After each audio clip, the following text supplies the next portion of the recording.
right, welcome everyone to our segment 1 2020 class in June. Today we're going to look at Mars Pluto full phase as we wind down Venus retrograde in Gemini. Then we get started for a Mercury retrograde in Cancer.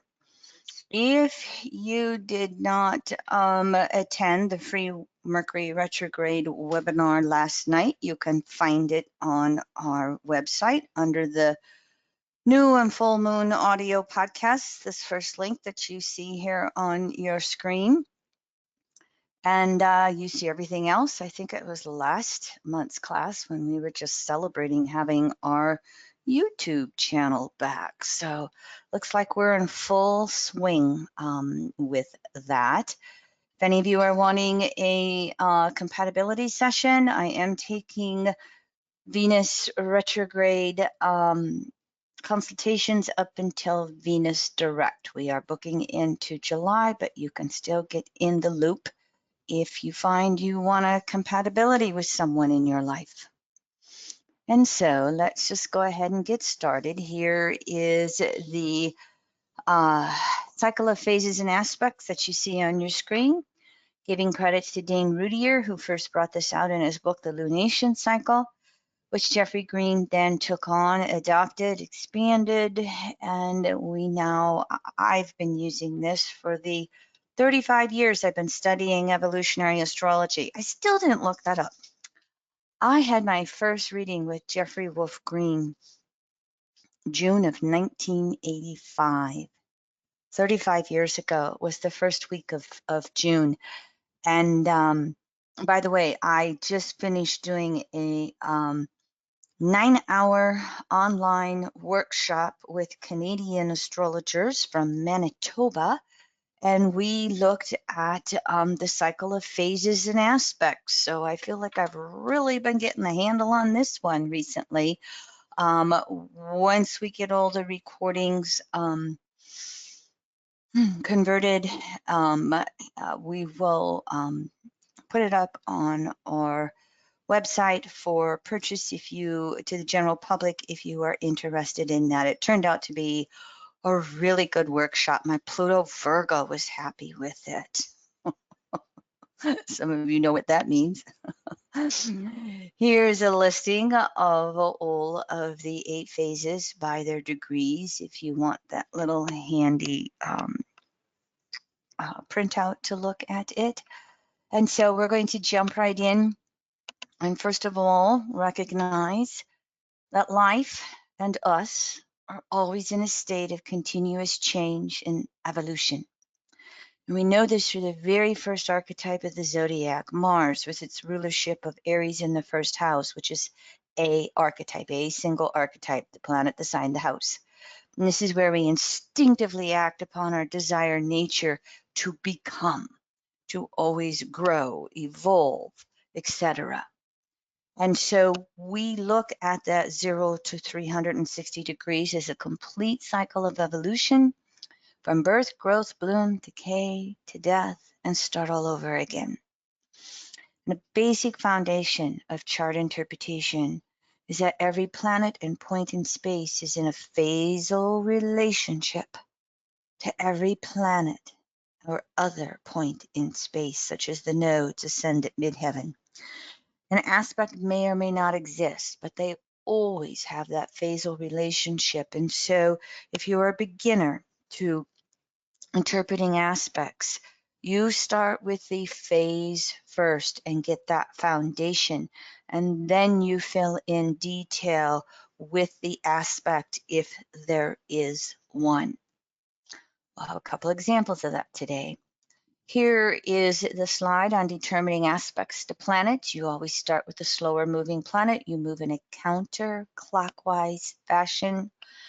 If I'm going too fast, for anybody new to astrology, I refer you back to our 2014 cycle of phases and aspects where we broke all of this down in a little slower detail. This is more continuing ed segment 1.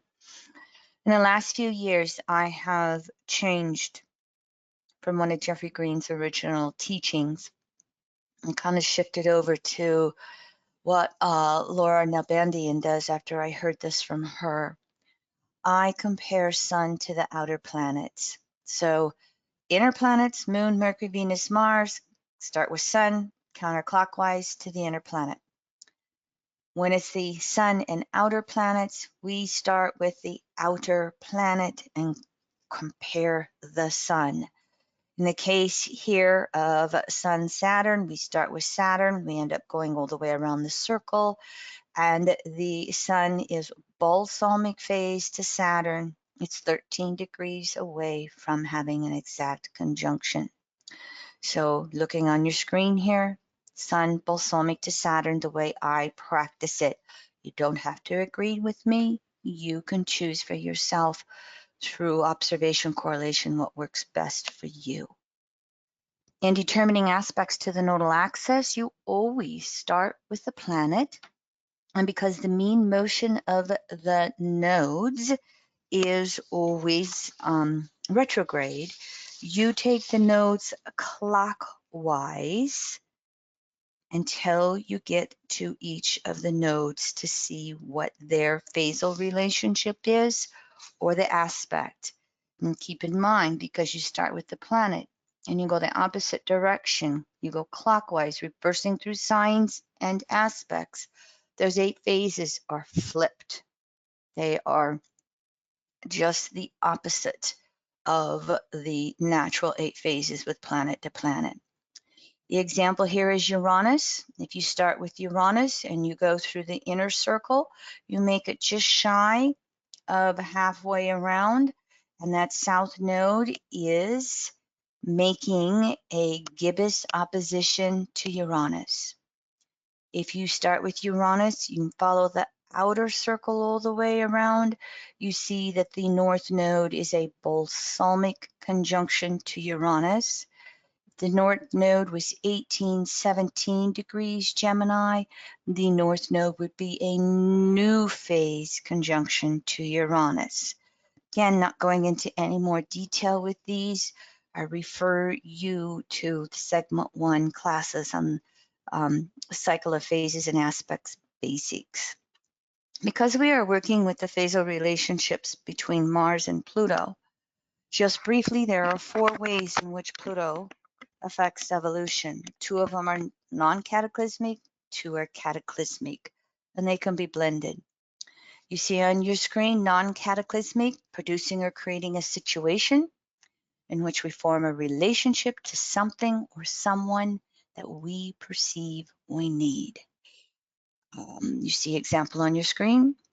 We can also produce or create a situation in which we become aware of a new capacity or capability that has been latent or dormant within us. And this typically can, in a covert way, actually help us recognize reincarnation. I've given this example before. Astrology was extremely easy for me to learn. The astrology and the astronomy, because I've had experience past lives with doing this before. So it was something that was dormant within me until my early 20s, and then poof, took off with it. Cataclysmic, producing or creating emotional shocks in which some behavioral pattern or life situation can be removed from our life. Famous divorce, job loss, health emergency, and up to the ultimate removal, which is death of the body and the soul's departure from it. We can also produce or create situations in our lives in which we become aware of internal or external source of stagnation. And this is limiting our growth. And this will create crises in varying degrees. We can have the example here, the second one, of a divorce as well. In this case, we become aware of internal, external source. The external source, we become aware that the relationship no longer serves us. We tell partner, I want a divorce. I want a Y in the road. We're creating the shock for them. It's still a crisis for us, though, as well, moving on.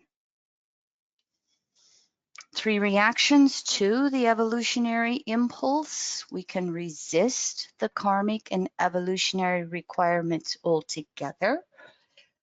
This tends to be rare. We can go for it 100%, 200%, leave everything behind and just take off and move forward. That's also rare. The third reaction is most common, the areas where we're willing to change and the areas where we resist changing because of that fear of the unknown and the security we have built up with certain patterns in our life of how we are living it. I'm going to interrupt here. Leroy, would you turn the air conditioning on in this side of the house? I think we turned it off last night. It's 95 degrees outside, everybody. And I'm just realizing it's a little warm upstairs in my office. So thank you very much, Leroy. And so one of the Jeffrey Wolf Green teachings with Mars Pluto is the concept of primary and secondary lifetimes. And it is generally understood that it takes 8 to 9 primary lifetimes for a soul to work through whatever the lessons are for the karmic dynamic and the evolutionary intent of Pluto relative to a specific natal Pluto house. And these primary lifetimes are always one of the 8 45-degree aspects to each other. I have a tendency to allow up to 3 degrees applying and up to 5 degrees separating. It's not an absolute here. You can have a little bit closer orbs if you want. You can have 5 degrees applying. You can have 3 degrees separating. Whatever works for you and your observation correlation with whoever chart you're looking at. In between those primary lifetimes, Mars will be working through a specific phasal relationship with Pluto, and that's called the secondary lifetime. And there can be multiple secondary lifetimes working on those phasal lessons in a little bit more indirect fashion. In other words, what we are saying is a soul has free choice, free will to take as long as necessary to evolve or to go as fast as it desires relative to the soul's evolutionary journey. And so here are those primary lifetime examples. As you can see, this is more or less when Mars is one more time in one of those 45-degree angles from Pluto. The 0 conjunction, 45 semi-square, 90 first quarter square, etc. on your screen. But what you're noticing here is these are all specific 45-degree aspects with a little bit of orb. If Mars is a sextile or a trine, or one of the septiles or quintiles to Pluto, those are non-specific 45-degree aspects. And we can also have Mars-Pluto in a phasal relationship with no aspect at all. Mars will always, always have a relationship with Pluto, regardless of whether or not there's an aspect. There is no planet hanging out there in the chart all by itself. Every planet's in a phasal relationship one more time, regardless of whether or not there's an aspect. Now, one of the questions most of us go through is, do souls experience these lifetimes in a consecutive Mars-Pluto phasal relationship order relative to a specific natal Pluto house? Answer, who knows? I don't think anybody knows the answer. My guess Probably not. We can probably go back and forth and skip around with the signs. We don't wait 250 years to have Pluto in the same sign before we come back in another lifetime. I think we can move around and be learning in what we would almost call a holistic fashion, just depending upon each lifetime's experience for the soul and choices that it makes. Another little detail, in case somebody doesn't know that, if I'm remembering the EA teachings correctly, in general, about 10 to 20% of any lifetime will appear to be fated. And it's really choices we've made in a previous lifetime that sets up what appears to be a fated experience in the current life. Just like we will make choices in this life that will set up what appears to be a fated experience in the next life. I have a fixed house Pluto, 8th house Pluto. I am married to a 3rd house Pluto, and there are time periods where he wants to know why I'm so stubborn and why it takes me so long to change or make my mind up. Part of it is the fixed house natal Pluto, but it also is, as I started studying evolutionary astrology, I would many times in uncomfortable situations say, what is the best way forward to minimize the karma?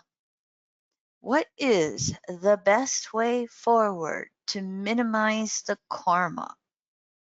And I would just ask that question of the universe and ponder through that as I would wind my way forward. In other words, how do I release karma instead of creating it? Now, I do not mean to imply that my 3rd house partner is creating karma. He can just probably make his mind up faster than me. Sometimes, though, a 3rd house might, rush to a decision and then have to maybe come back and address it again. Same thing with cardinal, house Pluto's rushing forward, 2 steps forward, 1 step back. Heard that one about the cardinal archetype.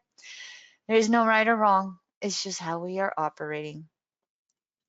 So here's a visual for you again, using Pluto here as that stationary 0-degree point for you. And I think this is the one I want. Yep. And so here's where we look at, if we make Pluto the 0 point, just right here, can be anywhere in the chart, but we start moving Mars in that counterclockwise fashion. We have the 0 primary lifetime, the 45, the 90, that if we have aspects in between with Mars, Pluto, or Mars is hanging out here at 20 degrees separated from Pluto, it's still a new phase relationship, secondary lifetime. So starting to get the visual example for everybody here. And now we're going to just kind of jump into our information. Oops, I should back up and tell you. Today, we're going to focus right here on this full phase, which is yang energy, which means energy moving out from the center. Energy that has to be expressing itself. And the key concept for full phase is meaning or completion. We've reached that halfway point from 0 to 180. We are in the fullness of the bloom, so to speak, if you want to look at it that way. We're not done blooming, okay? We still have about another 90 degrees of blooming here, from 90 to 270. All of this is part of the blooming, if you want to look at it from the perspective of plant life, and why this is more being able to really, build up the bloom. this might be where, as we move along, the flower's still blooming, but it starts to eventually fade a little bit until it starts going into last quarter and it reaches the decay, producing the seed to rebirth it. So, full phase from 180 to 225 degrees. There is the potential for it to be somewhat problematic to some degree for the soul, because the soul is equally divided between opposing forces. It wants all of the freedom. Think of the polarity, new phase. Ooh, I think I forgot to put that in again. I did that the first time. Hold on, everybody. I gotta make a note here so that I get it in the PDF for you. I thought about it this morning and then didn't get my note on paper. So that wanting to be completely free and independent, to do whatever I want with my instinctive desire to become, that's that polarity new phase. But then we are also wanting to actualize ourselves and our desires through the relationships of all the various levels and experiences that we can find them. And so this will actually create an inner opposition where we will fluctuate back and forth, just like gibbous phase leading up less than 180 degrees. This was also happening there as well. And as we go through these fluctuating cycles, we have that extreme of what we will call social immersion, that social butterfly, that wanting to be out there, compare and contrast, learn with everybody else through whatever those Pluto natal house desires are. But we will then also get thrown back in upon ourselves and go into the withdrawal or the isolation. Somebody else can do it better than us, or we're losing our sense of self. And so both of these cycles can create their own situations. When that Mars is full phase Pluto and we're just out there in the world expressing our desires back and forth with people, we can eventually become overwhelmed by the impact of everyone else's values, needs, and desires. Everyone else has a Mars Pluto in their chart as well. It can feel like we've lost some of our own essence. And when this happens, it starts to lead us into that isolation, and we flip over to that other cycle of the social withdrawal. And when we go into that cycle and we just go inward and we get stuck there because it's comfortable, we can lose perspective of who we are because we need that feedback from the universe to let us know, yes, this Mars Pluto expression of your desire nature is working in the world with others one-on-one or with groups or with societies, or it's not working. We can't have either extreme.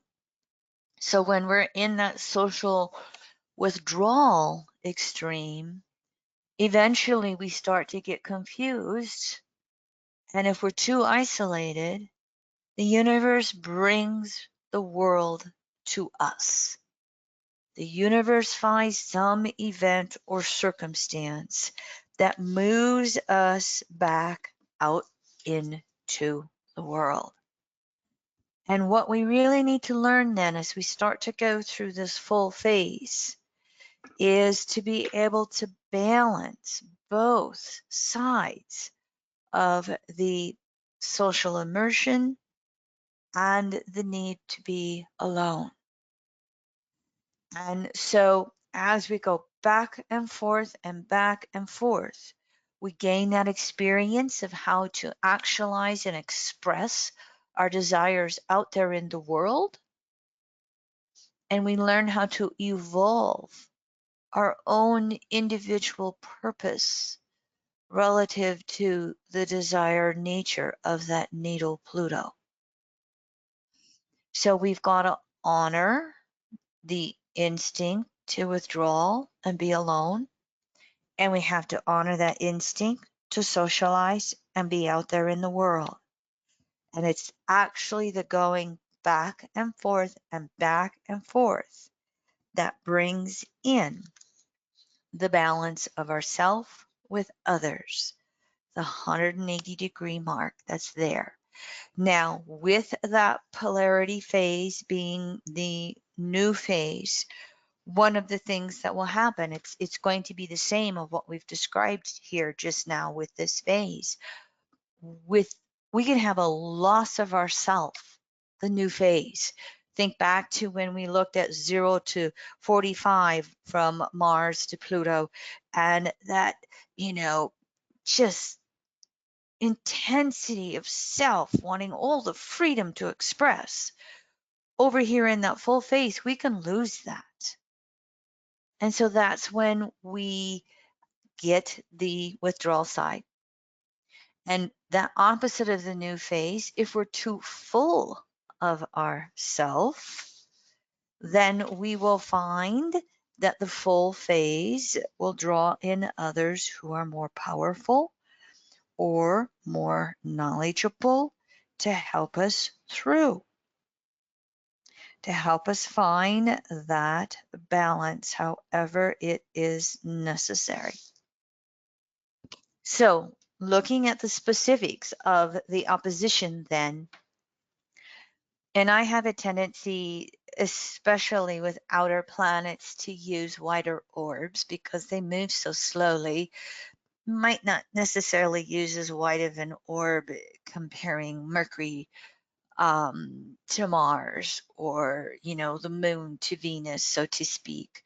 But if I'm comparing an inner planet to the outer planets, I will use up to a 10-degree orb for the conjunction. So I'll go all the way up to almost 190 degrees with Mars and Pluto and look at it as the aspect itself. The primary lifetime would be Mars 180, 181, 2, 3, 184, 185. We'll see that with our example right here with one of our charts in that we are going to look at. And so when we're looking specifically then at this aspect in the 180s, all of that individual meaning of whatever that original desire nature was relative to that, again, natal Pluto house, okay? It now has to be given social meaning via Mars. Those desires have to be expressed and shared out there with other people. We are learning Mars, Pluto, creating, achieving, expressing our soul's desires. We're learning to be an equal with others. And we're learning to listen to whatever the feedback is from others. The good old compare and contrast that then allows us to evolve how we want to express ourself and our desires out there in the world. And coming off of the gibbous phase and that gibbous phase opposition, 172, 175, 178, we are also learning how to express our desires in a way that is helpful to others, in a way that is of service to others in some way or manner. Now, what can happen here with the nature of the opposition? There is the potential to have a confrontation of will, Pluto, Mars, and a clashing of desires, Mars, Pluto. So if we're feeling like our sense of personal identity is being lost, then we can feel like we're out of control. We're, at the forces of everybody else. And keep in mind, we've just been coming through 180 degrees of really trying to shape our own destiny with our desire nature. And so we can want to force ourselves onto others. We can resist expanding in our social awareness. We want to come from that perspective of ourself. And so we can then want to dominate, want to power over. It helps us feel a little secure. I am so comfortable with this desire nature of mine that I really want to continue to express it in my whole sense of self. And if we get to extremes of that, we can continue to incarnate with Mars, Pluto in this aspect until we start to learn how to do that back and forth of the phase that we spoke about. When to be in the world, when to withdraw, when to socialize with others, when to balance that expression of ourself as we're moving forward and learning more and more and more. And so what happens here is we have to learn how to link our purpose, our perspective of our desires with what is helpful to society. And so if we're trying to force ourselves out there too much, we will have others come at us with more force, with more power. They're wanting to express their needs and desires just as much as we are. So it really is, and specifically in this aspect, learning that balance between ourself and others in regards to our whole desire nature, Mars, Pluto. And now this aspect in general, most of this you can apply those cycle and phases again between any two planets. But this aspect will reflect the dual desire nature of our soul, and it will reflect it between the specifics of any two planets. And when it comes to Mars and Pluto, it will be specifically to our desires. And so can you now see how our personal will is up against the ultimate will, divine will, source? And so we're really then having to learn how to balance what we want with what source perceives to be highest and best for us. And so when we look at it from the perspective of the dual desire nature with Mars, Pluto, the separating desires, we are going to want to be right where we are, expressing our own will out there onto the world and having the world just acquiesce to however our natal Pluto house desires want to manifest via Mars. Chances are those are going to be those separating desires. Been there, done that in some way.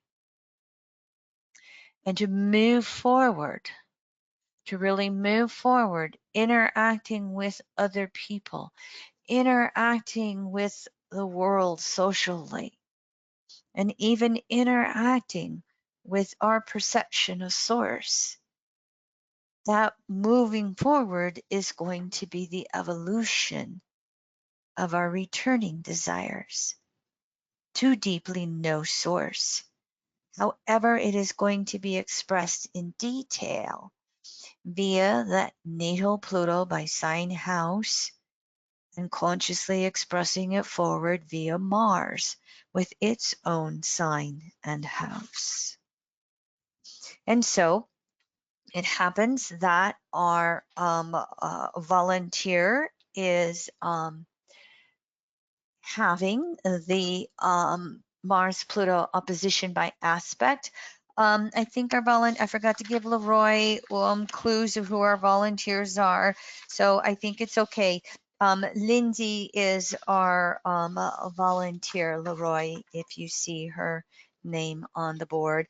While we're waiting for her, if we start here at Pluto, retrograde 2213 Virgo in the 11th house, Aquarius soul.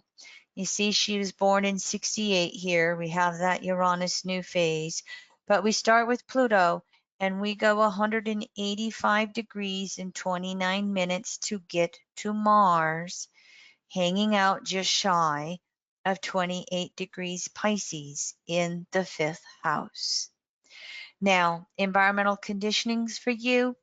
This individual feels that she is back and forth, transitioning, third individuated to first spirituated, upper middle class family, dad military, then an architect.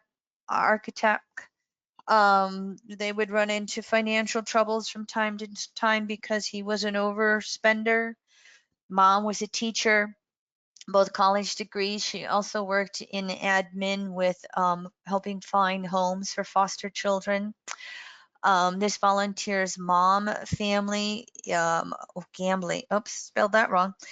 They were directly in SRF with her mom's grandfather, Self-Realization Fellowship with Yogananda, for anyone who may not be familiar with that. Their dad left mom after 25 years for a old high school classmate.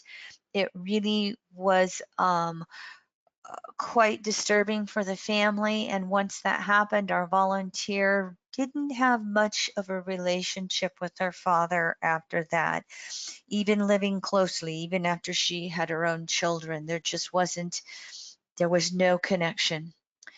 And father's deceased. Mom is still alive. She lives in Florida with her current partner. They're both still working. This volunteer has one sister. She didn't say whether younger or older. They had sibling issues growing up, but sister got a health issue. They became close, and they are very close now in their world. Volunteer's been married 24 years, son 23, daughter 14. Daughter was unexpected. Husband really didn't want children. Who came along. Husband has had some drinking issues throughout time. There's been some infidelity, which has led to marriage counseling. At this point, they are trying to work through everything.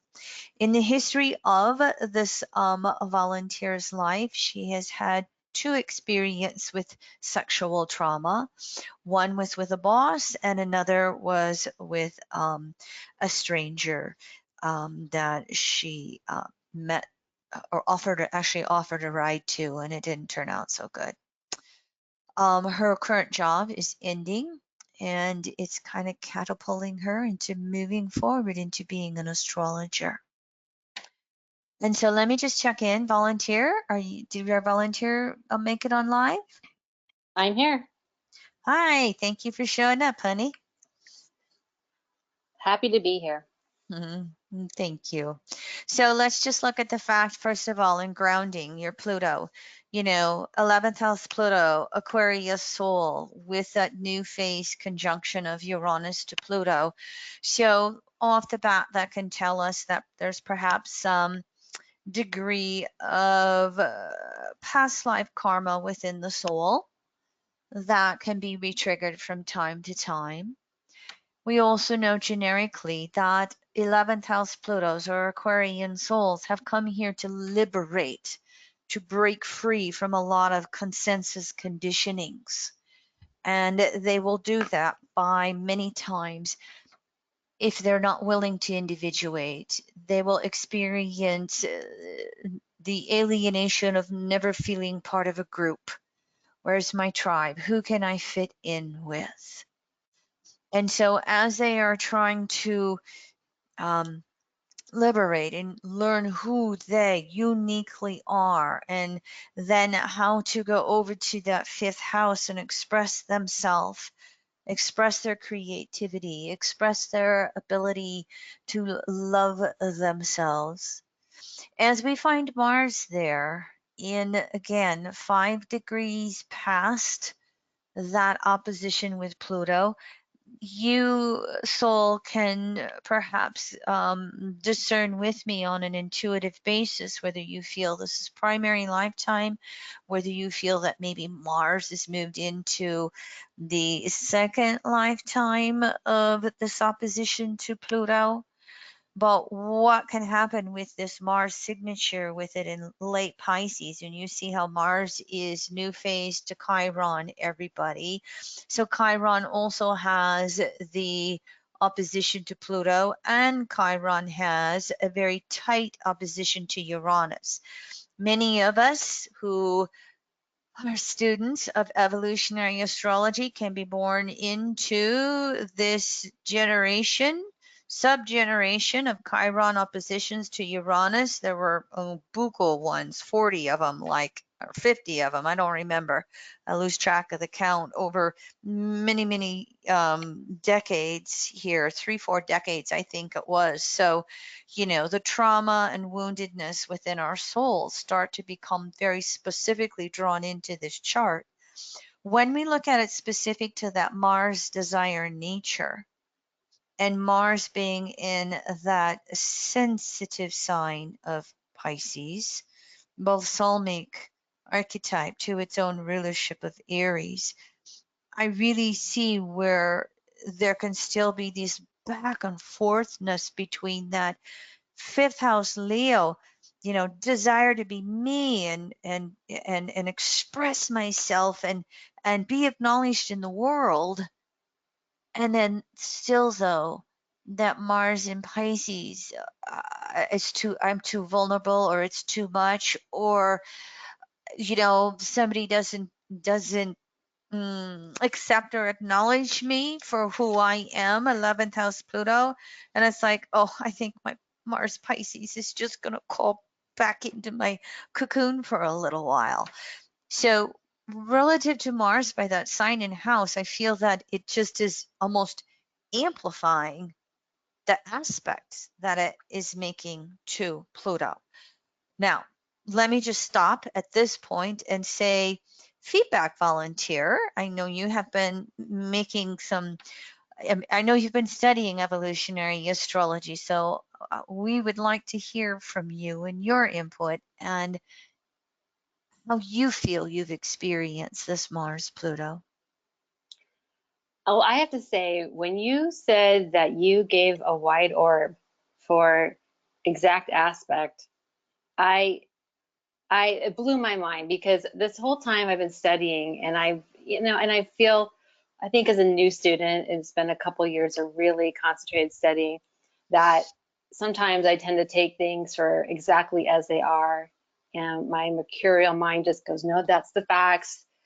Jeffrey Wolf Green said it had to be this aspect or it's not primary, but I so resonate with primary. I'm like, how can this not be a primary life? How can this not? Like the road and the path that I've been on, and everything that you talked about prior to me coming on has been exactly how I have lived out my Mars opposition to Uranus. Starting at a very young age, I just knew I was different, and I knew that I was in a family that did not reflect how I felt on the inside. And I thought, God, do I look like my parents? Am I really from my parents? Am I a biological child? Because I just didn't fit their ideal of a child either. And that got me placed in therapy when I was a really young age, because my mom just said, I didn't know what to do with you. It was just too much.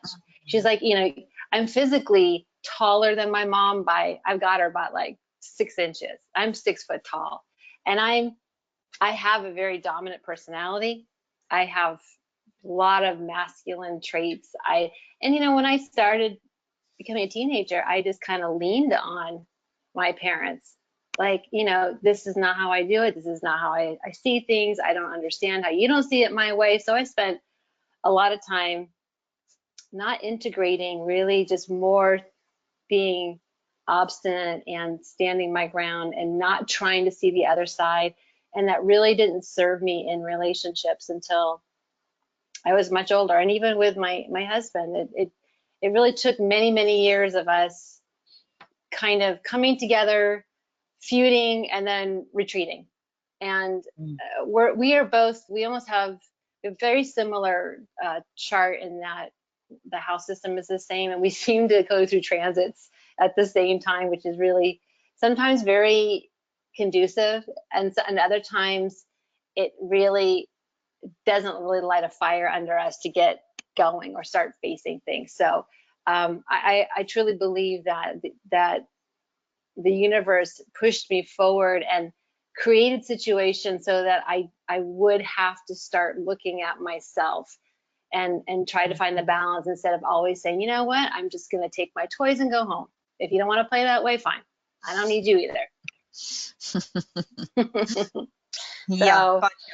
learning to Well, play, to play well with others is kind of like the joke I use as I got older.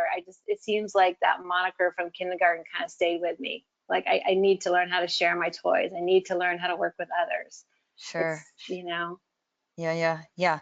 Well, as we can see here, you were also born just shy of a full moon.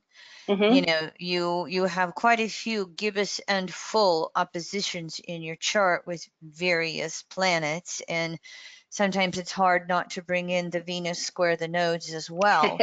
Yeah. You know, if you start to bring in, you know, the south node and its resolution node for Venus square the nodes, okay, there I can see how the past life trauma within the soul that you are trying to rebel, throw off, make conscious and throw off. But this will then also add to this picture and say that there has possibly been so much conditioning factors about how to be in relationships and who to be in relationships, you know, taking on all this karma chameleon, both Libra and that 12th house Pisces energy. And so that is part of this picture of how, again, you just got to burst out and express yourself. Okay. Mm-hmm. But I still see you then having quite a bit of a strong retreat back in. Oh yeah. You know, that Mars, this Mars Chiron signature, it's out and in, it's out and in, and it's doing exactly what this aspect tells you to do. And then over time, it's allowing you, and you know this, and so born in 68, you're in your early 50s, right? Correct. Yeah, I can't always do math when I'm interpreting. Um, so as you know, this, I've got to be me. I've got to be different. I've just got to be able to find an inner peace with myself being different. All right. And then expressing it out here over time. This Mars in Pisces could perhaps become more and more and more intuitive to where in your familial history, in your younger years, the explosions between myself and others, okay, and the intensity of those traumatic experiences repeated, you know, with the sexual trauma over time, those intensities have become softer waves because you're starting to balance that energy between myself and others. And what becomes to your benefit is Mars late Pisces starts getting those intuitive hits of, oh, this is what I want, this is how I want to express myself, and this is the manner in which I can be me, fifth house, and accepted in public, Pisces. And also, I think that whole I will, my will, divine will that we Mm-hmm. look at, you know, Mm-hmm. you've over time have, really had to go, okay, source, what are you teaching me here? How am I to do this differently? And then it allows me to actually have that fuller expression of myself than what I perceived, how I perceived I needed to do it. Make sense? Makes sense completely. Mm-hmm. Mm-hmm. Yeah. Yeah. Because there, I would venture to guess that there's possibly been lifetimes in which it's suppress who I really am in order to get along or survive in groups of people, and lifetimes where I can't do this anymore, and literally having to break free regardless of that isolation. And so you could have had long experiences and maybe lifetime this way, lifetime that way, maybe mixed up within the lifetimes, but I say it in the term long experiences of either that enmeshment and that isolation. And so that's looking at these different archetypes in your chart that we are seeing here. The social acknowledgement, the social persecution. And what Mars Pluto is really bringing to a head is how to balance and adjust yourself with others in like almost every area of your life, every personal relationship you have, family you were born into, the family you create, friendships, coworkers, etc., etc. Every single relationship you have with Mars in an opposition aspect to Pluto, full phase, is relationship, relationship, relationship. Now, the Pluto Virgo is bringing in that flavor of I can't just Mars willfully force myself out there onto others with what I want anymore. How do I discover? How do I figure out the way to do it in which my desires will be accepted by others? Make sense? Mm-hmm. It does.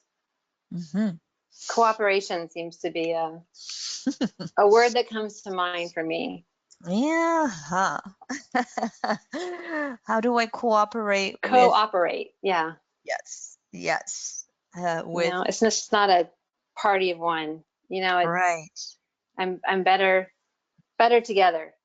Mm-hmm. Mm-hmm. Yes.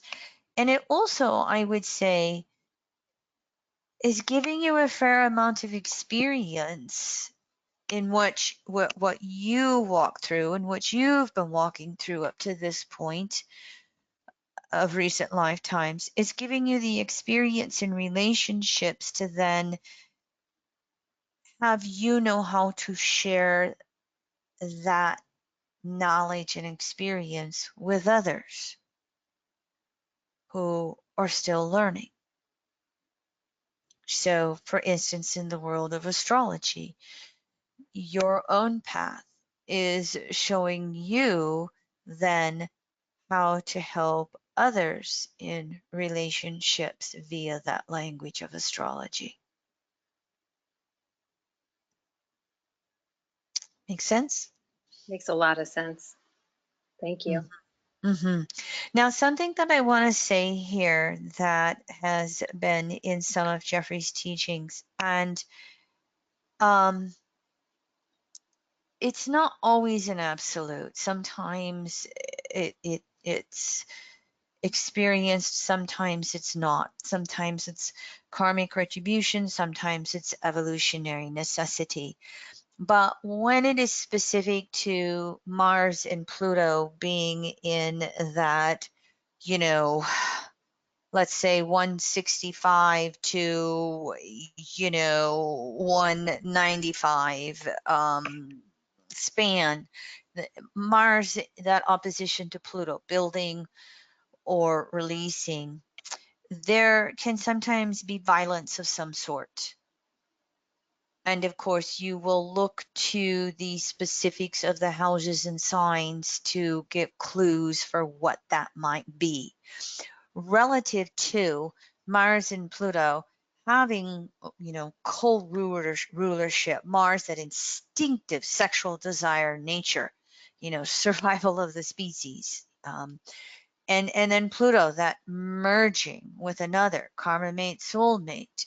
Mars Pluto oppositions, and in general, even Mars Pluto aspects in various ways, but Mars Pluto oppositions, there can be a tendency to see the violence that will happen in some way. It's not always relative to sexual. Obviously, yours has had some of that experience. So I'm just really adding the caveats. So you're not hearing this as an absolute. Give you an example.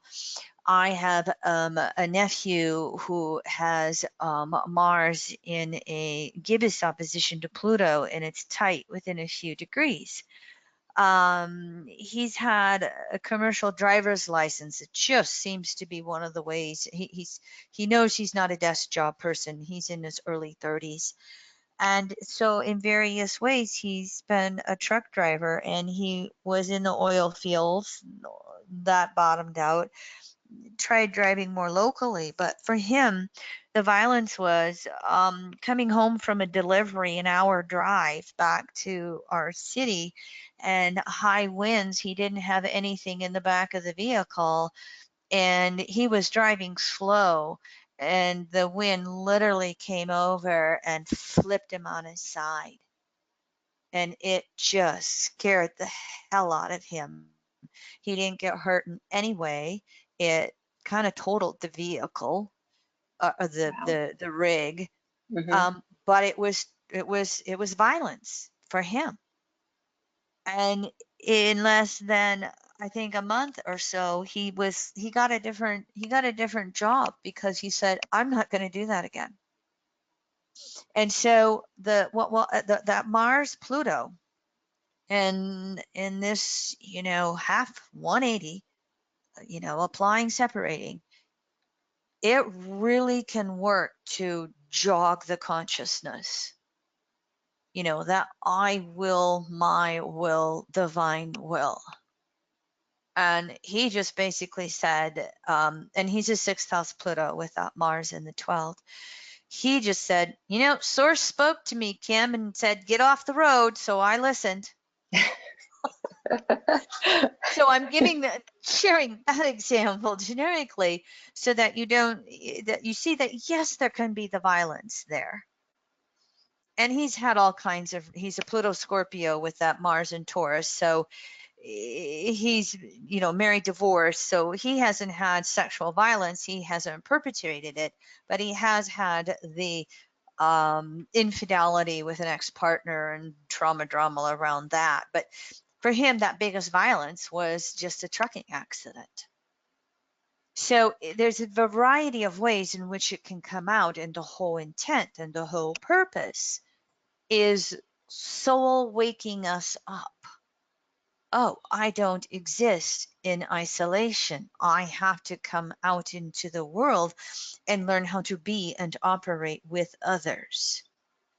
And so, with your chart and being an 11th house Pluto, another one of the archetypes we can look at, and especially as we're moving into that individuated and even spirituated states of consciousness, we get that we're different. We get that we're supposed to break free from consensus and individualize.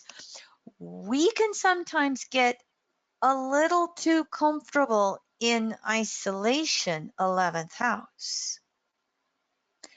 And so when that's the case, the universe is going to bring relationships at us, the 180, Mars to Pluto.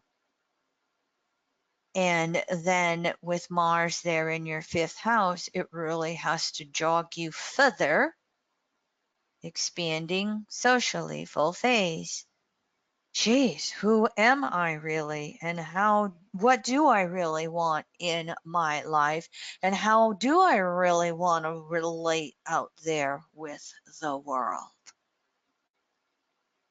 That makes sense, volunteer? Yes, it does.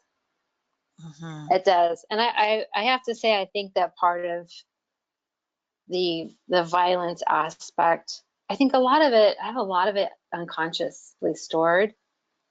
Mm-hmm. And it seems like the more I study the conjunction with Pluto and Uranus conjunction and thinking about, ways in which to work with these things and these memories or imprints, um, I've started to really explore different tools and practices because I feel like there's a lot there stuffed down, Yeah. and it's like driving the wheel. It's got the control of the wheel, and Mm-hmm. just like I want to pull that back and not be so.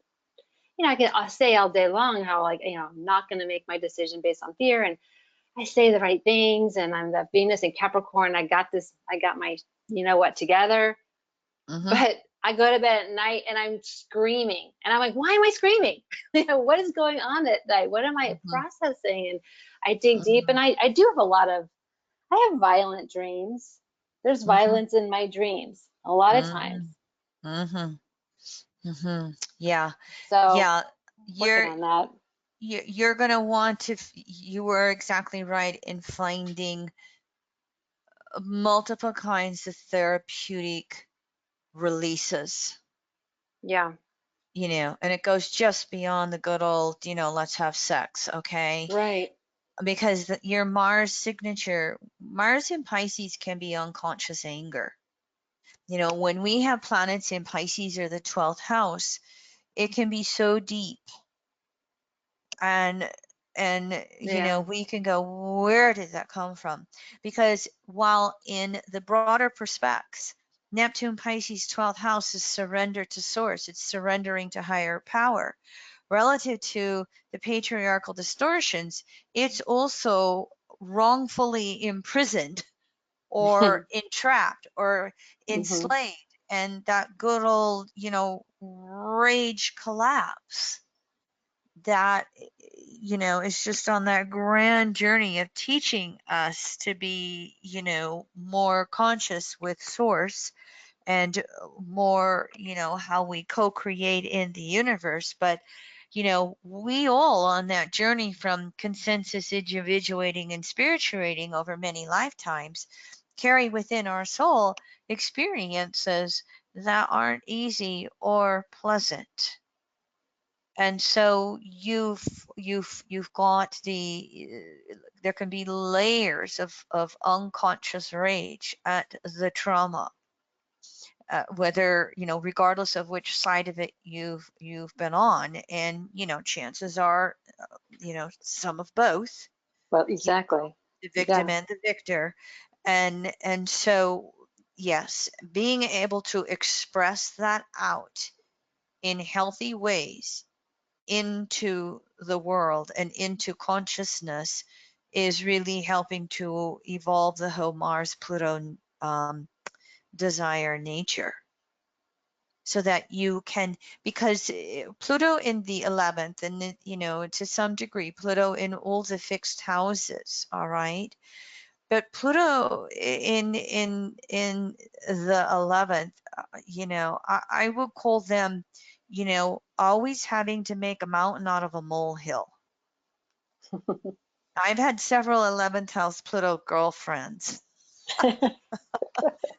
And back in the heyday before Leroy and I were together, and up through the first few years, I had a part-time assistant who was an 11th house Pluto. Leave me all these messages with hair on fire, and by the time I get back to call her back because I'm traveling on the road, oh, I figured it out, no big deal. And so I finally learned with these 11th house Plutos, that energy, that fixed air has such a buildup Yes. that it has to have a physical release with this Mars Pluto opposition specific to you. It has to have a mental and a verbal release. So the therapies for you are not just, somatic with body and emotions. They also have to be therapies that allow you to express your voice, whether that is screaming in rage, whether that is breath work, whether that is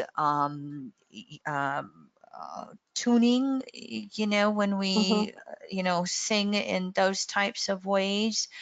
Um, that's all the various ways of how this Mars energy wants to express everything that has been so suppressed below the surface with the natal Pluto and Uranus signature.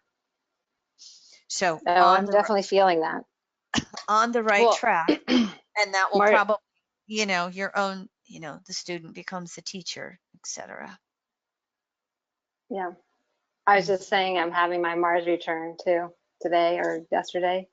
Yeah, Leroy has his Mars at 23, 24 degrees Pisces, and we were just looking earlier how he had the Mars return, and he's getting ready to have Neptune over his Mars next year. I don't know whether you get it 3 or 5 times, Leroy. So, so really feeling maybe a little sensitized to. How do I be myself? And how do I play in that sandbox, as you yourself said? Yep. hmm So, questions, comments for me, or volunteer? Do you have any? Anybody else who's out there listening? Questions, comments that you want to ask or share? We're not doing complete chart interpretations today, but willing to answer questions in any area. We're trying to do just a real strong focus on Mars Pluto here. All right. Well, I just had my kitty come sit on my lap, and he was just reminding me he was born with Mars square Pluto first quarter, just degrees past that square. I have a birth date for my 2-year-old Taurus sun cat.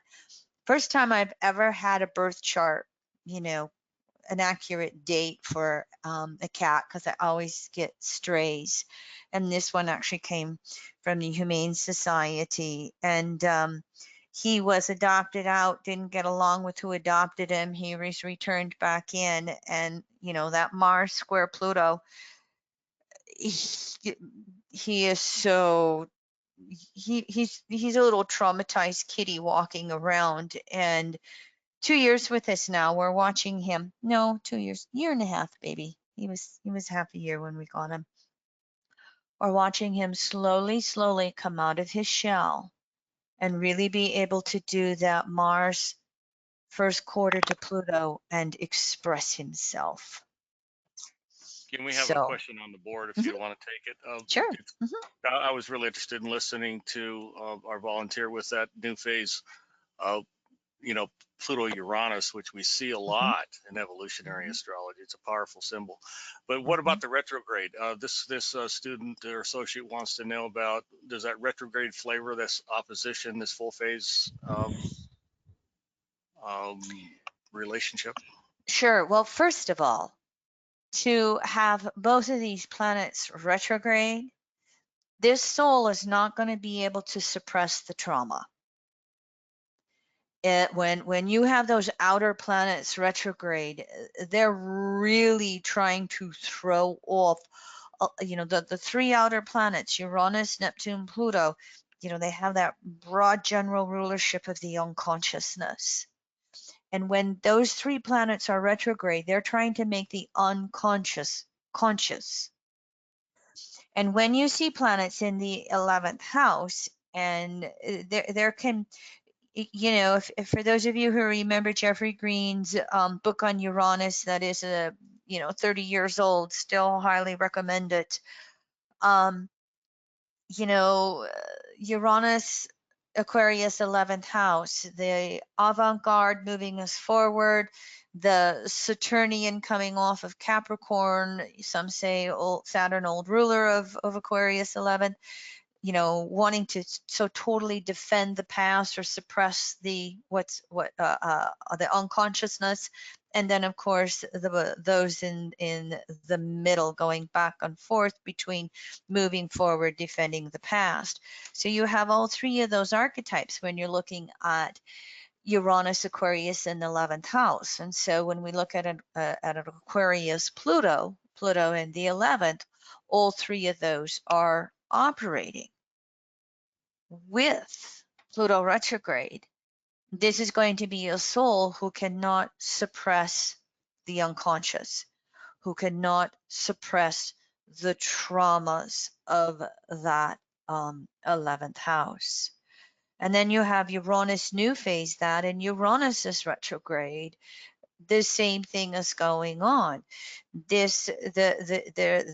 spontaneous memories that come up into consciousness, the spontaneous flashbacks, whether from early childhood, and mother was I think I forgot to put that in there, mother was somewhat physically abusive to this volunteer, not to mention also emotionally and verbally abusive as well.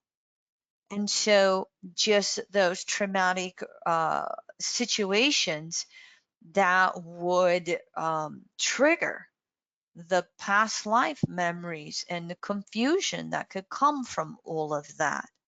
And so in general, these two retrograde planets are not going to be able to suppress the trauma. They're going to remember it. They're going to re-experience it.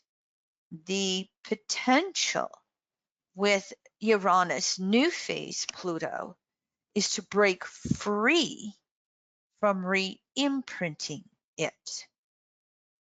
There will be certain degrees of which it can be re-imprinted, but the intent of the soul, Uranus new phase Pluto, and in the 11th, is to break free from the traumatic patterns, to be able to objectify and create new patterning mentally, that then will be followed through emotionally, Pluto the soul, and that will then be followed through with experiences. So this is another way in which the Mars and the Chiron oppositions, Pisces fifth going, yes, I've experienced that. Yes, this is within my soul's history.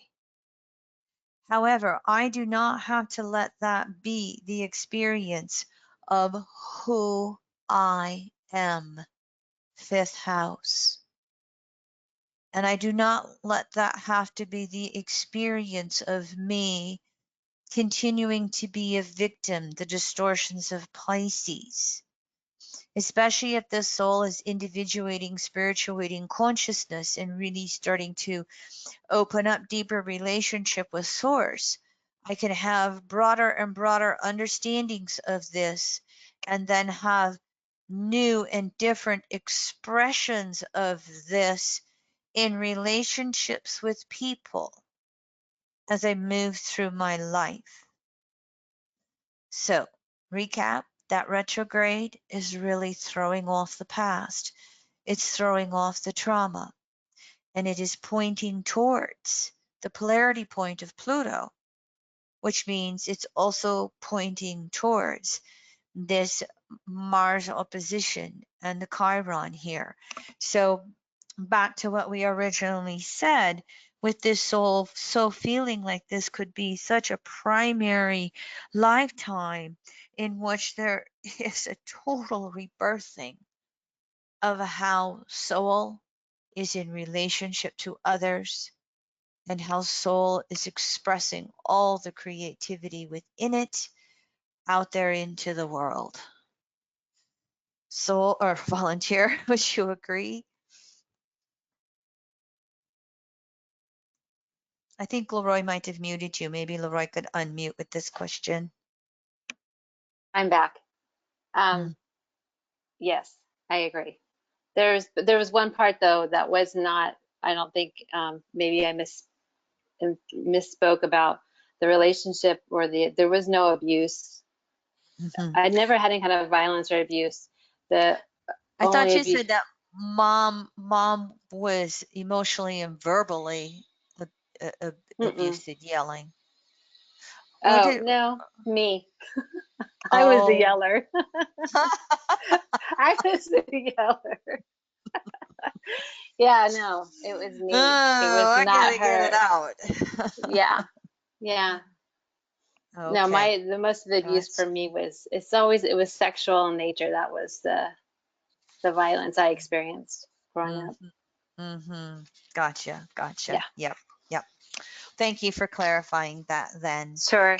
And good question, because that allowed us to really go in and address those two retrograde planets and how they're in so many ways catapulting you forward, learning Virgo, and really how to balance yourself and others in that expression of your own desires and creativeness out there in the world in more healthy and equal ways.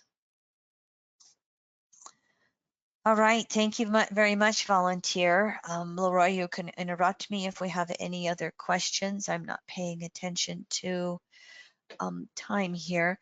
As we move through the full phase, then we get to the harmonics of 7.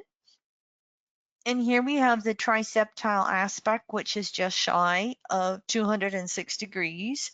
And as we are starting to move off of the opposition aspect, we start to get to the point here. If you will remember, septiles have that sense of special destiny, or that a sense of fatedness that starts to come into the picture.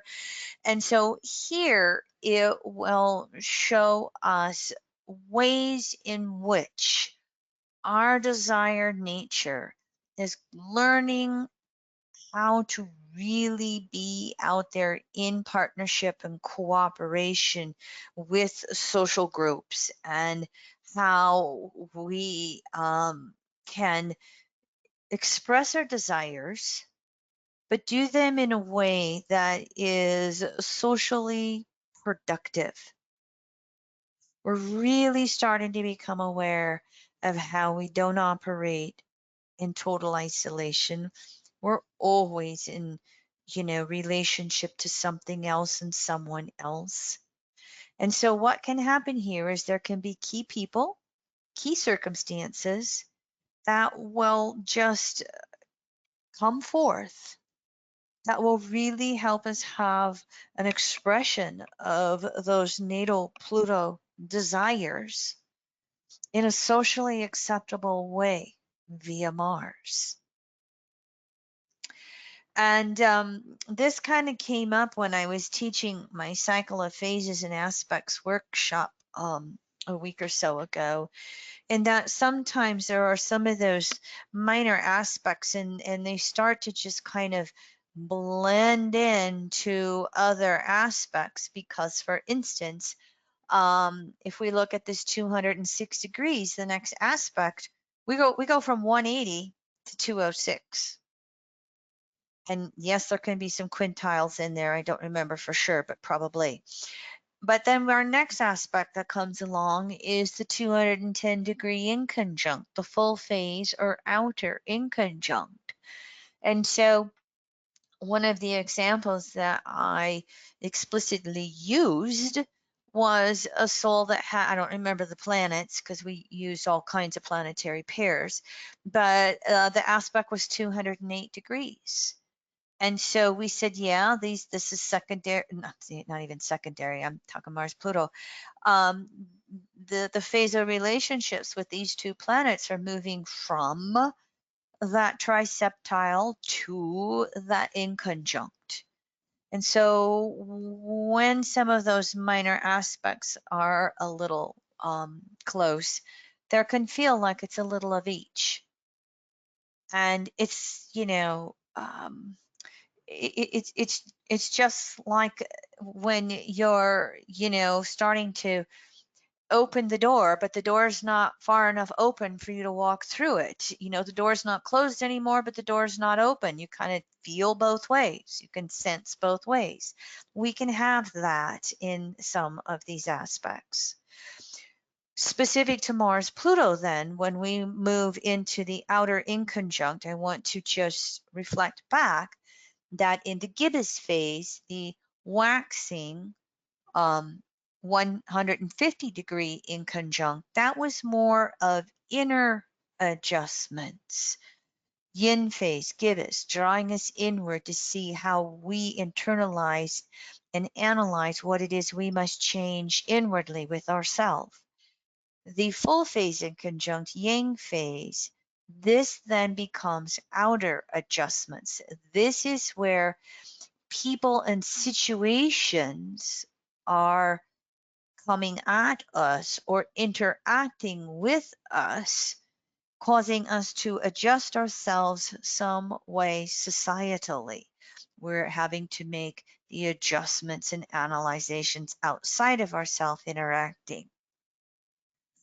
And so, whatever our new socialized evolutionary intent of those natal Pluto desires are, they are adjusted out there in the world. And especially as the individual in question is realizing what it can and cannot do. So we want to socialize in all kinds of ways, but there's only so much way we can socialize relative to the Mars Pluto desires. And then again, we will get outer confrontations with others whenever there is some adjustment to our desires that have to continue to take place in order to meet a societal need or be socially accepted. So there's limits of how what we can do with our individual desire nature, and there's limits to what our desires, how our desires can be accepted out there in the world. It is helping us recognize, oh, I don't get to just, do that fullness of expression with my desires out there in every which way or manner. I am now having to learn how to be socially accepted with my desires and what I can do. And if we're not willing to make these adjustments or changes on how our desires are relating in the world in some way, then we will experience the social or collective humility and purification. And so this is something, for most of you, going beyond beginning astrology, it's so important to know between any two planets. Is it a waxing gibbous inconjunct, or is it a waning full inconjunct? Those are two different aspects. And if you are familiar with the yod configuration in a chart, we always will have two planets in a sextile, and then those two planets make inconjuncts to a third. You've got to break it down between faster and slower moving planets on whether the sextile is waxing or waning, and you then have to break down the inconjuncts into whether they're waxing or waning. There can be one of each. There can be two waxing inconjuncts. There can be two waning inconjuncts.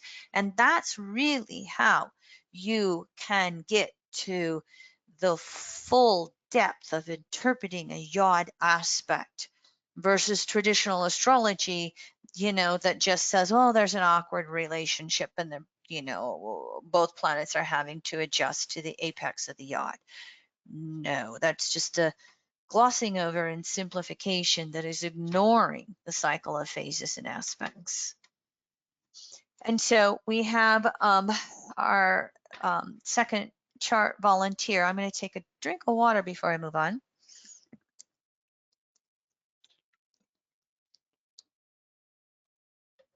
And so here we're going to look at a chart example where the Mars-Pluto angle is 211.25 degrees. This one's 1966. So both of our chart examples are Uranus new phase Pluto. Isn't that interesting? And both chart examples have Uranus and Pluto retrograde. So what we had said before in general, Uranus new phase Pluto, the having unconscious traumas coming up to the surface and wanting to break free. Uranus new phase Pluto still all there. And of course, we're also dealing with the Pluto Virgo generation, and you can see just exactly how tight this Uranus new phase Pluto is, all 3 minutes. Can't get much tighter than it, exact. But if we would start with Pluto here, we will go counterclockwise through the signs and the houses, and we will go 211 degrees before we get to Mars over here at about 18 degrees Aries in the 8th house.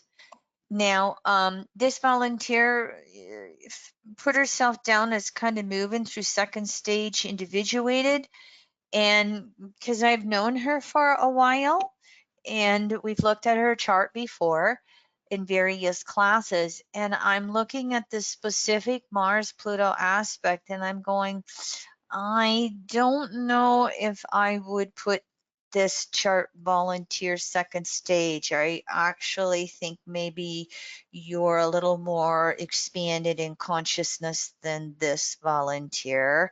I think it might be that Mars Pluto and Mars Uranus aspect that creates a lot of frustration for you that might make you think you're in the rebellion of second stage.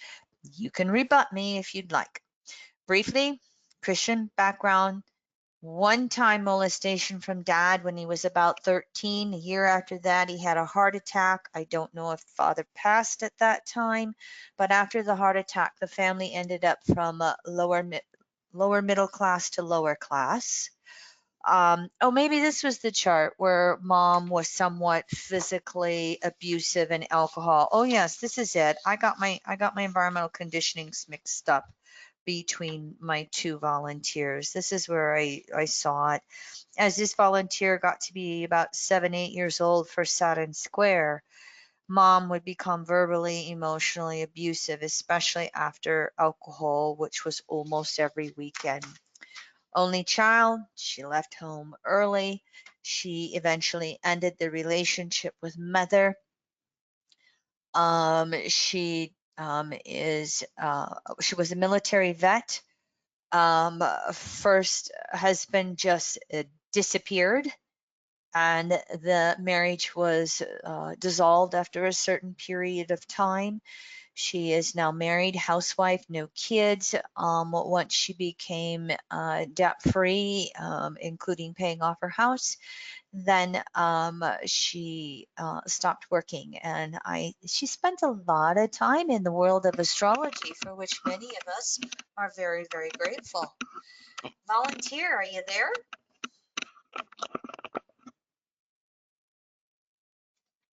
Leroy. Oh, I didn't tell Leroy who my volunteer was. Her name is Wanda Leroy.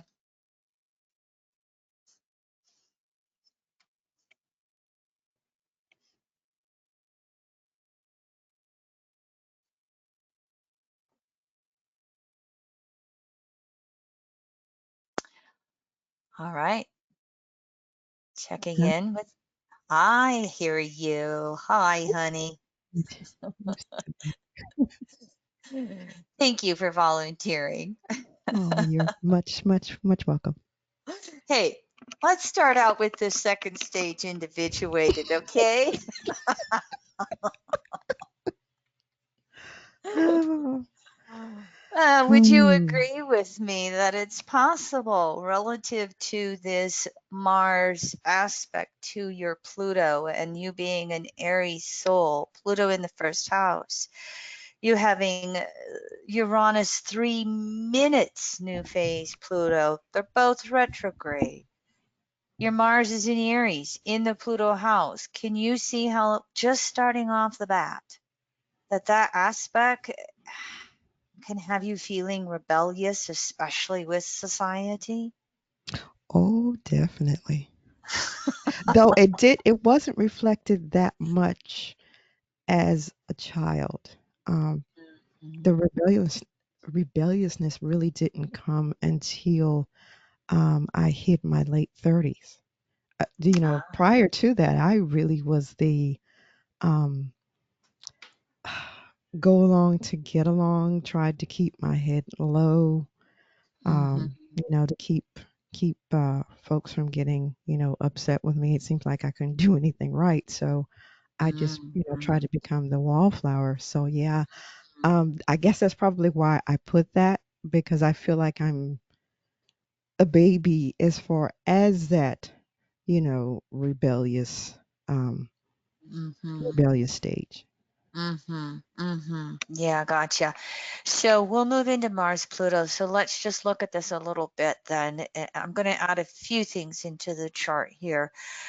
When you have, I say this in general, when Neptune is conjunct on the other planets, one of the first things you can look for is confusion. And I speak from experience because my Neptune is a half a degree. My Mercury is a half a degree balsamic Neptune, and my Sun is 1 degree balsamic Neptune. And my joke Mhm. is I was a natural space cadet. I didn't learn how to speak up, have a voice, all the way through childhood. So sometimes when we have a strong Neptune in the chart, I mean, it can be like we're almost invisible. Mhm. Yes. And you have these 3 planets, Pisces, 7th house, that add to that picture. And in your situation, the South Node is balsamic Neptune. Okay, we start with the planet, we reverse through the signs and the houses. South Node's balsamic Neptune, and in Scorpio, that retrograde is there to help us out. But there can just be that it took you a while to find your voice. All right. Mhm. And sometimes when you have that Neptune conjunct that South Node, of course, we have the relive, the fruition, and the mixture of the two. But just recognize how for you, Neptune would create emotional confusion. That South Node. And then you have these planets over here in Pisces in the 7th house, and wide oppositions to this Pluto Uranus. And so if you came through a familial environment and you know whenever there's an only child, the child can be just overly indulged. We can also have situations for an only child when there's 2 parents, when it's 2 against 1. And so, your mom, physically abusive when you were younger, emotionally, verbally abusive when you were older. If both your mom and dad were the loudest voices in the room, you know, that early conditioning to this Mars Pluto had you go, excuse my French, I better shut the fuck up and disappear or it's gonna be really bad. Yeah. And that could have been your early, sensing. And it could have even been, almost pre-verbal in some ways with that Neptune conjunct the South Node. So it's been just a gradual unfolding to really learn how to express the limits of yourself in relationships with others. So does that make sense, volunteer? Yes, yes. It pretty much the way I interpret it and experience it is I've really had to stand up for myself and Mm-hmm. say, no, you're not going to treat me this way. And you know, Mm-hmm. and if you insist on acting in that manner, then this relationship is over. Yes. So this is a very good chart example for those listening live or in the future, because if you're coming off some of the just the generic of what we looked at in the last PowerPoint slide, and how if the will Mars of the soul, Pluto, is just trying to really force itself out there in society, the outer inconjunct society will come back at it. But we can have that opposite. And this can be mitigated then as well by the fact that we have the Pluto in Virgo generation. So I have Pluto 2 degrees Virgo. One of the things that I have come to recognize and teach over the years is, you know, everything that was in Pluto Volume 1 is accurate, but there is also that overboard with the toning side of Virgo. You know, that the victimization part, that I, you know, deserve the hurt, I deserve the whatever. Sometimes that Virgo energy gets so into the service of other broadly, you know, that it forgets to serve self. And so one of the things that I started to put in my notes as the years went by is the Mercury side of Virgo 6 has to learn how to better serve itself as well as another and society and source. And so this is, for me, a great example for you, because let's back up then and look at a Pluto Virgo generation in the first house. We look at first house Pluto's Aries souls, you know, me, myself, and I got to have all this freedom. I got to exert myself out there. And you could generically look at this chart and go, whoa, this person is just out there all over the place, probably running over everybody. But this is not the environmental conditioning. And this is why the observe, correlate is so important. The other thing that we can have, another part of the first house spectrum is, you know, remember there's the superhuman complex, but there's also the inferiority complex that comes with the first house Pluto. And on that side, we crawl in. I want to be alone. And so we can blend this Pluto and Pluto Virgo generation in this first house, okay? And this soul could be spending a lifetime birthing themselves beyond the physical birth. Now birthing themselves in the world, birthing themselves mentally, to think for themselves, Uranus, new phase, Pluto, rebelling against any patriarchal distortions of the Virgo archetype,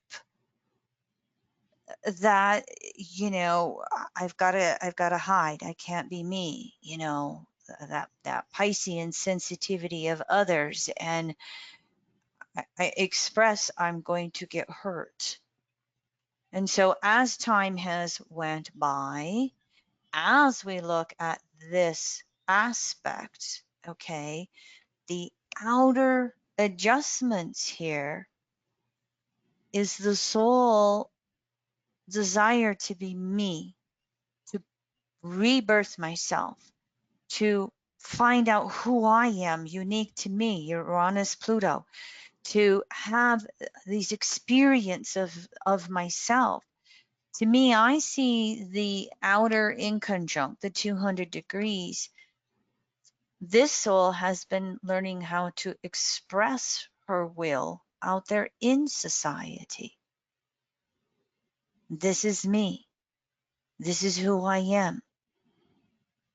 This is how I am going to be. This is what I am going to do. So it's almost like this soul is again birthing her will in society to stand up to society as an equal, full phase, when that Mars in the 8th perhaps has come through, others over, extending their will, domination, full phase upon her. Would you agree, volunteer? Yes. Further comments? Um, I wish that I would have made note of it. I was really kind of a beginner in astrology, so I didn't even think to do it. But I remember this pretty well, and I think it was another thing that just further catapulted me, saying that either you have to stand up for yourself or you may end up, almost end up dying, Mm-hmm. contracting something and dying. I Mm-hmm. had some pain in my breast for a while. And I remember it went on for a good probably 6 or 7 months, if not a little bit longer. And I remember one night, at this point I was still in relationship with my mother, and this was right before her behavior started to getting worse. Um, in the middle of the night, it felt like something was burning and almost like a stabbing kind of pain right in that spot where I was having the pain Mm-hmm. in my breast. Mm-hmm. And that was, I mean, I was in a, dead sleep, that, um, I guess you would call it that REM sleep, that good dreaming sleep. Because I can't remember what I was dreaming, but I know I was dreaming. Mm-hmm. And that pain was so sharp and burning, it woke me completely up out of my sleep, and then it just disappeared.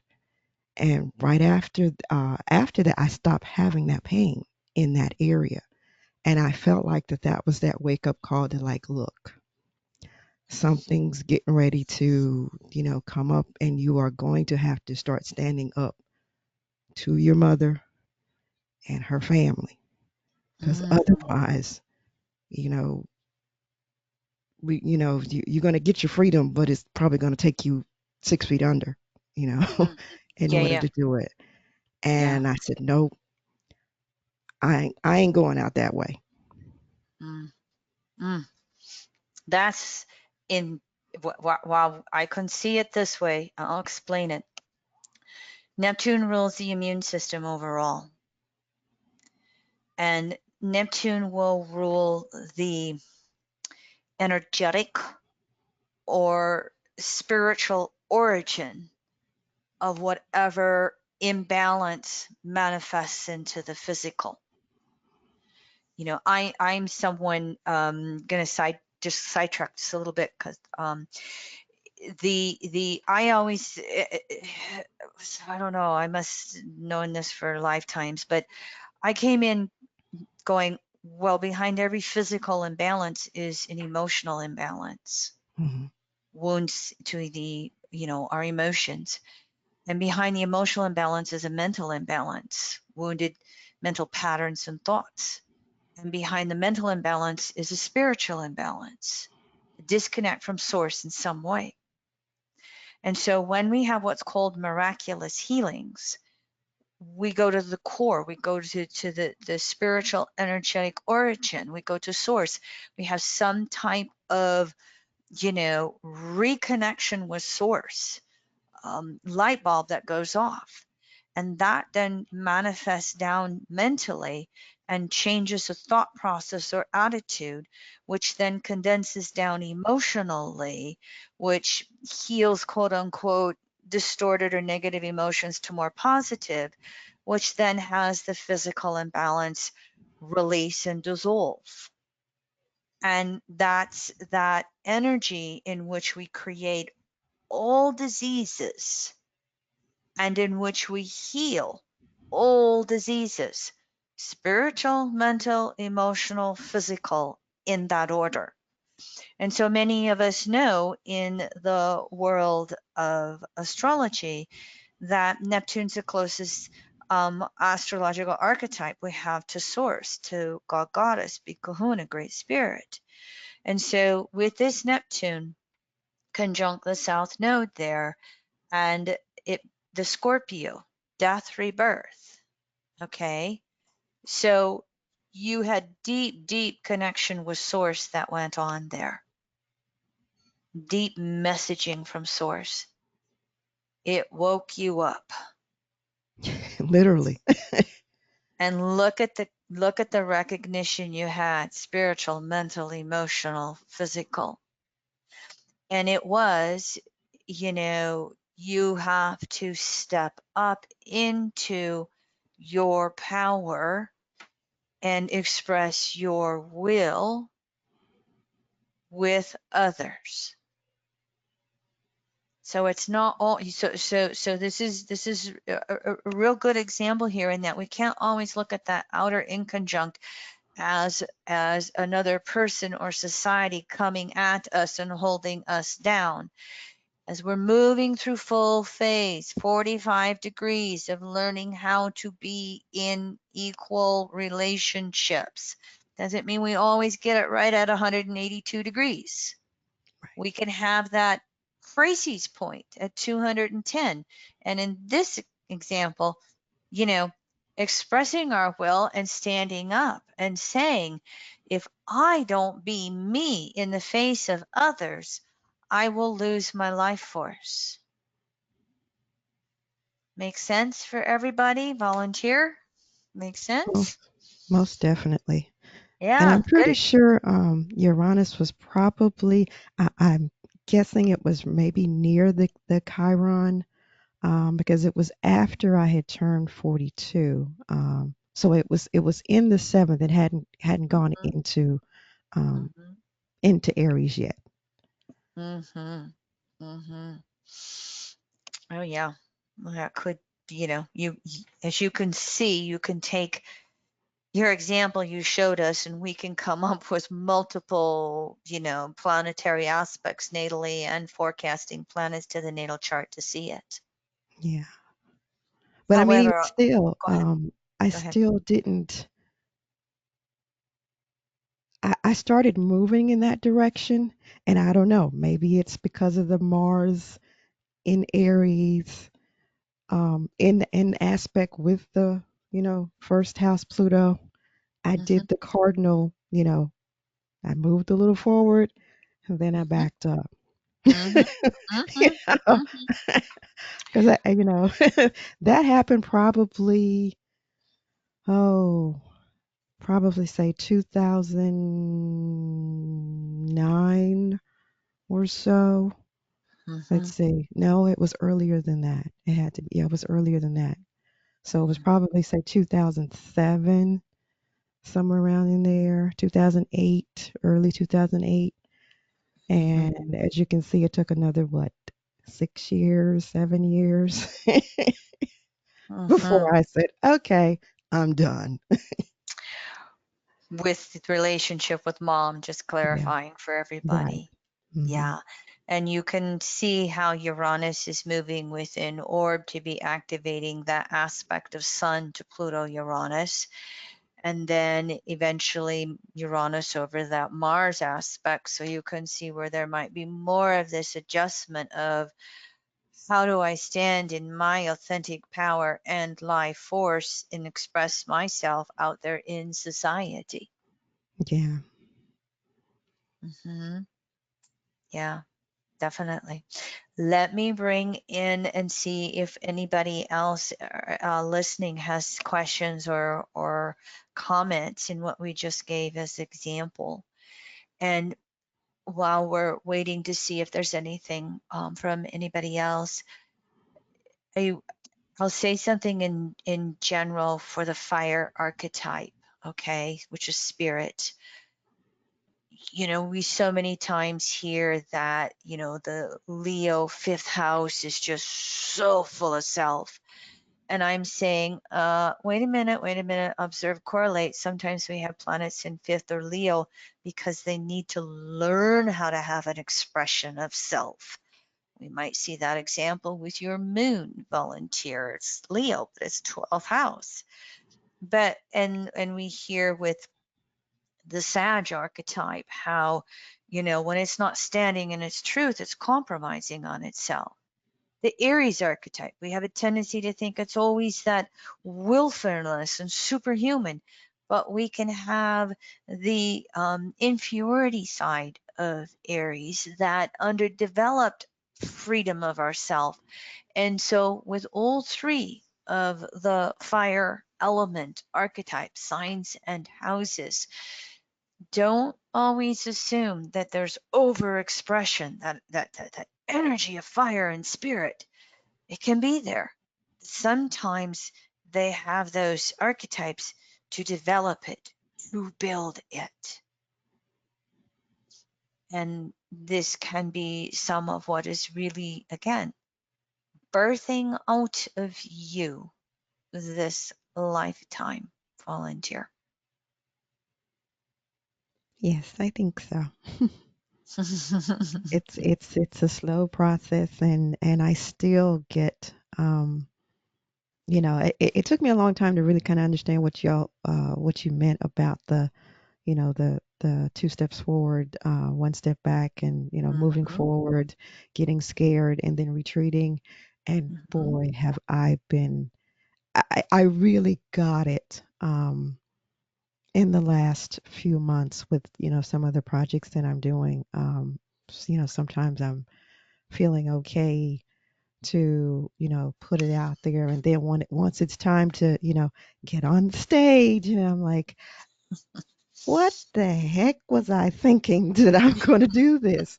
And I had one of my very, very good friends uh, basically just had to just, kind of metaphorically kick me out of the nest, because I was just getting ready to go on and do a presentation. And right before I was getting ready to go on, because he texted me and said, okay, are you ready? I'm ready to get set up and all that. And about 10 minutes before it was time, I was like, I can't do this. I literally texted him, was like, I can't do this. He mhm. texted me back and like, what's wrong? What's wrong? What's wrong? And I was like, no, no, I'm not good enough. I can't do this. No, no, no, I shouldn't be doing. And he was like, no, you're going to. So Yeah. he talked me into it, and presentation went well. And I still go through that, right before it's time to go on. It's like my heart is about to thump out of my chest. It's like, Oh, and I yeah. wonder, can that be heard, over the microphone? And I'm like, should you be doing this? Should you be doing this? Nah, you shouldn't be doing this. You're not good enough to do this. Yeah, What yeah, makes you think you can do this? yeah, yeah. So that is when the universe, or I was going to say somebody who has knowledge of your chart, going, we're going to kick you out of the nest here, outer in conjunct Mars to Pluto. That's society coming at you and pushing you forward in the world. Yes. And most of the folks that are in our little circle, um, they are really pretty much the reason that I am, out, kind of out in the, doing what I'm doing now, because they're like, come on, you can do this, you can do this, you need to be doing this, you need to be doing this. And I'm like, Mhm. who are you talking about? And they're like, you. Mhm. So yeah, yeah, I've definitely been experiencing that kicking out of the nest, because every time I get ready to, you know, retreat back in the, and work behind the scenes, which is what I really prefer. Mhm. I don't like being out there in the open. Mhm. They're like, no, no. And they'll call Yep. me out. It's like, no. So yes, Well, definitely the kicking out of the nest. Hmm. Hmm. congratulations.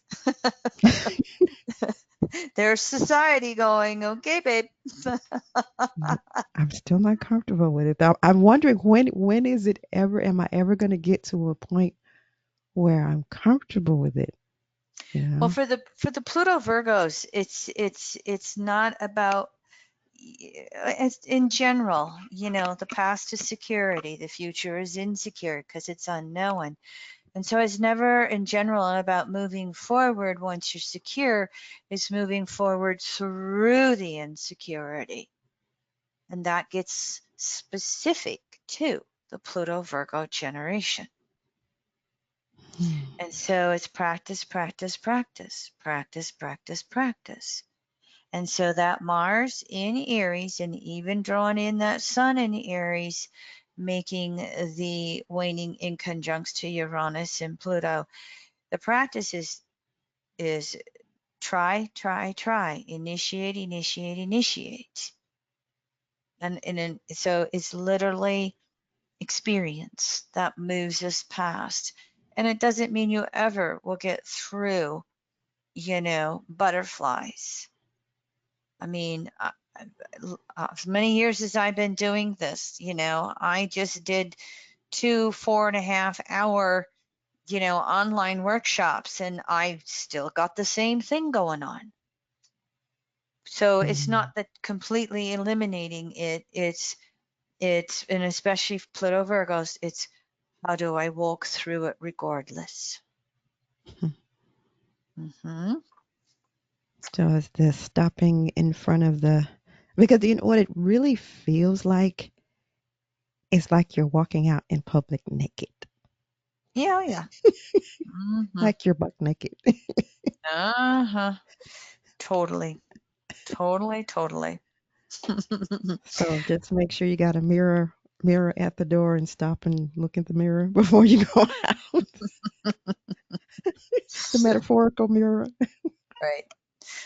Well, thank you, Volunteer. I appreciate you letting us look at your chart and giving us such an interesting, such a beautiful example that you can't, again, no assumptions with archetypes. Observe, correlate. And so I better move on. I've got to get us through a couple more aspects. These are only going to take a couple of minutes, everybody. You've all hung in there. Oh my gosh, I already went 2 hours. Sorry, I didn't pay attention to time. As we then move beyond that 210, and we're making whatever our adjustments to our desire nature is in society, we come to the harmonics of 5, the biquintile. Septiles are special destiny, fatedness. Quintiles are creativity. And so here, whatever that socialized purpose is of our desire nature, it starts to become more and more refined, and we start to recognize where we have special talents with our desires, special creativity with our desires. In other words, it's like a mini blossoming of creativity with our whole desire nature, and we can be aware of this and we still continue to compare ourselves and our desires to others, but we also then have others start to notice us. So this is a mini blossoming on our way to that 240-degree last quarter trine. Now, finally, in this phase, we come up against the less than 225 degrees with the harmonics of 8, the full phase sesquisquadrate. And so energy is still yang here, but the closer Mars Pluto gets to 225 degrees, the more we feel the frustration of that shift into disseminating yin phase. And so one more time, here is where all of the egocentric consciousness of our own soul expressing its desires has to make adjustments with society. We have to really start to take into consideration what the, existing social customs, laws, etc. are out there in the world, in which we must know them, understand them, to be able to have that natal Pluto, soul's desires expressed out there via Mars. So this is a transition with this aspect to be able to fully integrate our personal desires into a socialized context that is relating to and fulfilling societal needs, as well as our own personal desires. And so whenever you see Mars to Pluto as just shy of a 45-degree mark, and those are going to be the semi-sextiles and the sesquisquadrates, in addition to squares, opposition. You will pay, let me say it two different ways. First of all, when you see Mars Pluto shy of the 45-degree mark with moving into the semi-squares and the sesquisquadrates, you're going to have the yang energy moving to yin. And so that energy wants to do yang, and it's feeling this yin, yin, yin that's coming on. Let me see if I got this right. In other words, you really want to pay attention when you're looking at Mars, Pluto at one of the evolutionary gates, the 45-degree marks.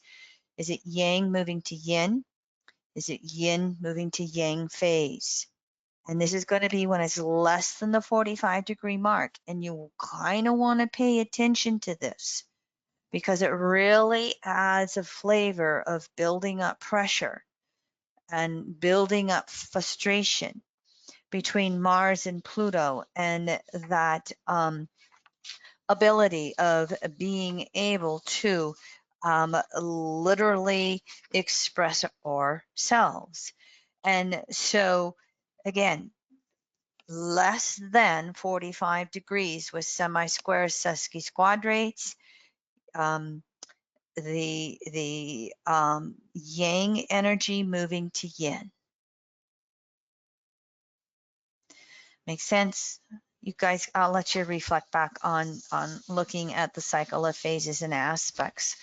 And so thank you to our volunteers. Thank you to everyone participating today. We're going to have a class next July, or next month, in which we'll look at Mars, Pluto, and disseminating phase. As you can see, we have 3 phases yet to go here. I will take the month of August off. And then here's public classes. My nodal axis is still up there because it's more recent. It just did the free Mercury retrograde in Cancer yesterday. A lot going on in June and July, everybody. Between the solar eclipses, Venus finishing up retrograde, Mercury retrograde in Cancer, then Mercury and Sun making oppositions to the 2020 stellium. It's not really going to quiet down. Details, go see Mercury retrograde. You can find it on our website. And then I set the date tentatively for the Mars retrograde cycle in Aries. And of course, then you see we're going to have another Mercury retrograde just before the US election. All right, everyone. Thank you very much for those who attend live, those of you who follow up afterwards.